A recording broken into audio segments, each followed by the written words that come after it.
Hello Nick, you get clean shaven Jake today. So my topic for today is something that I think we've all been asked in one context or another, and that is the question, who am I? And I've been asked this question a fair few times in varying degrees of superficiality and how much they actually mean it.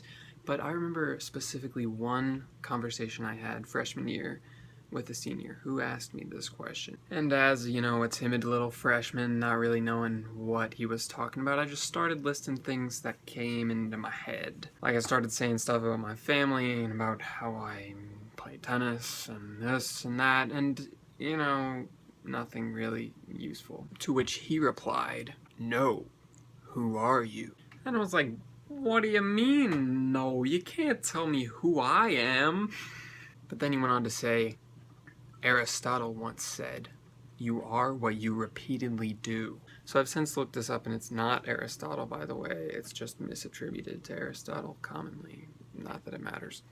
And I get the value of building character traits through repeated actions and, you know, the importance of self-discipline, but this was kind of one of the most disappointing answers I've had to what could have been a really interesting discussion. And there's a few things you could find wrong with this, like saying it ignores temporary states like I'm sad or I'm tired. You know, you can be those things, but you can be them temporarily. Or then we could just talk about things like self-reporting bias and how you saying things about yourself isn't always really what happens in real life. But I think most of my concern with this comes from the fact that it just ignores causality completely, to the point where the information you gain from someone saying things that they repeatedly do to try and express who they are is just useless. And let me explain what I mean. So if I told you something that I repeatedly did was to sleep in late, now you could draw any number of conclusions from that, such as I'm lazy, I'm a teenager, I work nights, you know, I'm a stay-at-home mom, these kind of things. And you know, any one of those things could be true, but they don't all have to be true. So doesn't that cast a little doubt on the whole you are equals what you repeatedly do?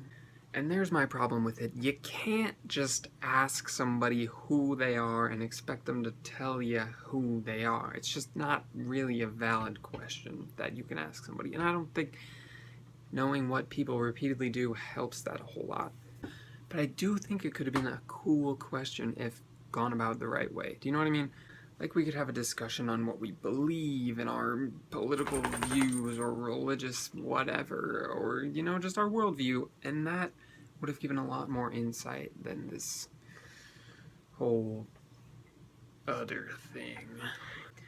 Another thing is that I don't really believe that people are what they repeatedly do. I kind of believe that they are why they repeatedly do those things. Because, you know, there's a stark difference from somebody who is lazy and sleeps in until noon versus somebody who's working the night shift to support their family. So all in all, who am I? That's something you'll have to decide for yourself. Nick, I will see you in your next video. Bye.